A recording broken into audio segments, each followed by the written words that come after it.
بسم اللہ الرحمن الرحیم۔ السلام علیکم عزیز طلبہ و طالبات، آج ہم آپ کی چھٹی جماعت کے کاروان اردو کے سبق روشن چراغ کی بلند خوانی کریں گے۔ تعارف۔ کچھ لوگ اپنے اچھے اخلاق اور کسی اہم کارنامے کی وجہ سے روشن چراغ بن جاتے ہیں۔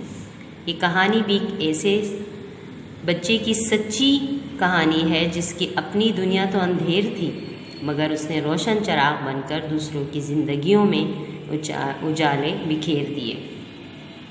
اللہ تعالیٰ نہایت مہربان اور انصاف کرنے والا ہے۔ وہ اگر ایک انسان کو کسی نعمت سے محروم رکھتا ہے تو اس کے بدلے میں اسے کوئی ایسی صلاحیت عطا کر دیتا ہے جس سے نہ صرف وہ خود فائدہ حاصل کرتا ہے بلکہ دوسروں کی بھلائی اور فلاح کا ذریعہ بھی بن جاتا ہے۔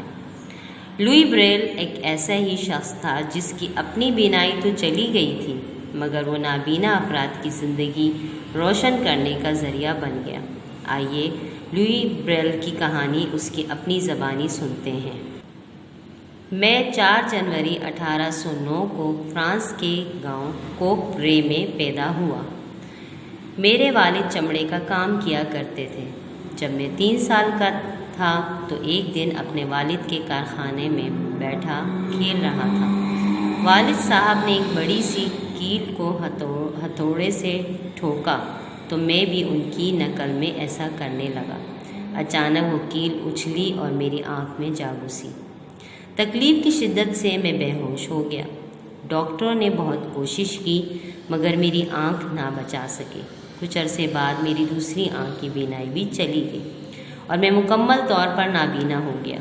میں وقت کے ساتھ ساتھ ہر بات بھولتا جا رہا تھا کہ شکلیں کیسی ہوتی ہیں، رنگ کیسے ہوتے ہیں۔ میں ایک چھڑی کی مدد سے گھر میں گھومتا رہتا تھا، کبھی کبھی گھر سے باہر بھی نکل جاتا۔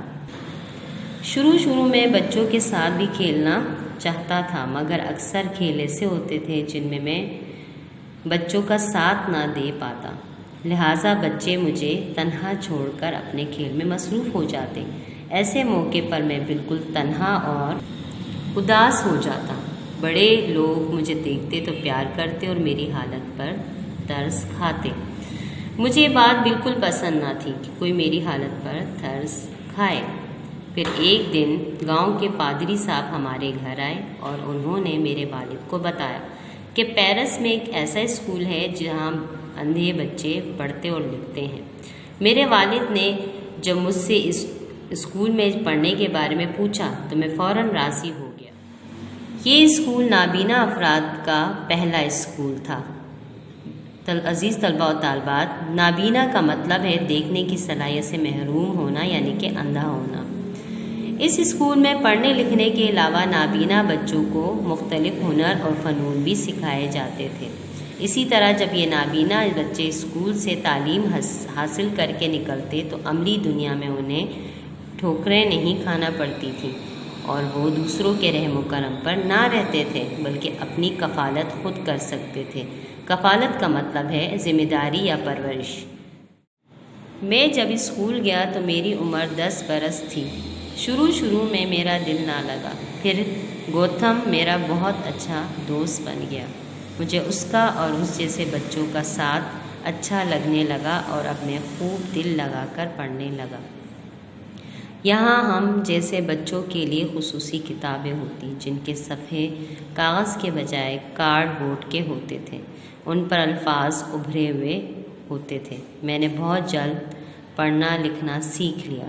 اس کے علاوہ کئی ہنر بھی سیکھے۔ ہنر کا مطلب ہے فن یا کوئی بھی صلاحیت۔ اب میں اپنے کپڑے بھی خود سی لیا کرتا تھا۔ اس طرح 3 برس بیت گئے۔ ایک بار فرانسیسی فوج کا ایک افسر اسکول کے معائنے کے لیے آیا۔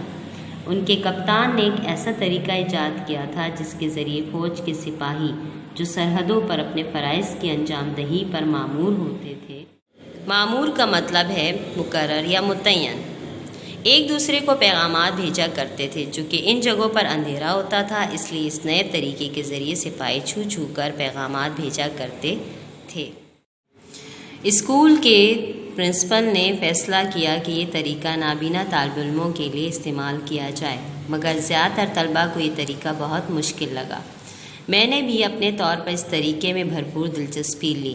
فرصت کے اوقات میں اسی طریقے کو مزید بہتر بنانے کے بارے میں غور و فکر کرتا رہتا۔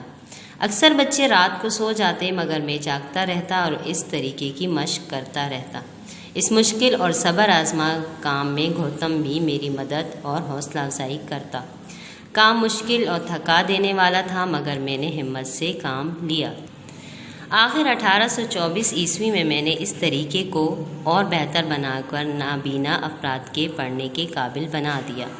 اس وقت میری عمر 15 سال ہو چکی تھی۔ یہ طریقہ خاصا سادہ تھا۔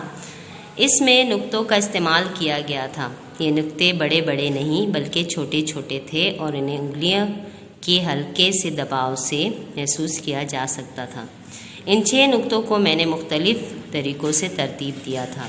ہر خاص ترتیب کسی حرف کے لیے استعمال ہوتی تھی۔ مثلاً حرف اے کے لیے 1 نقطہ، حرف بی کے لیے 2 نقطے اور اسی طرح دوسرے حروف کے لیے بھی نقطوں کا استعمال کیا گیا تھا۔ A B C D E F G H I J K L M N O P Q R S T U V W X Y Z. نقطوں کی تعداد کے علاوہ ان کی ترتیب بھی پیش نظر رکھی گئی تھی۔ اس طریقے کا امتحان لینے کے لیے میرے استادوں نے ایک عبارت بدل کر مجھ سے لکھوائی۔ میں نے اسی طرح نقطے بنائے اور پوری عبارت فر سنا دی۔ میں نے ایک غلطی بھی نہ کی۔ اب ہر شخص حیران بھی تھا اور خوش بھی۔ تعلیم مکمل کرنے کے بعد میں نے فیصلہ کیا کہ میں اسی اسکول میں پڑھاؤں گا۔ میری ایجاد کردہ نظام کا نام بھی بریل پڑ گیا۔ پھر اسے دوسرے اسکولوں میں بھی استعمال کیا جانے لگا۔ لوئی بریل کا انتقال 6 جنوری 1852 کو ہوا مگر اس کا نام اور کام ہمیشہ زندہ رہے گا۔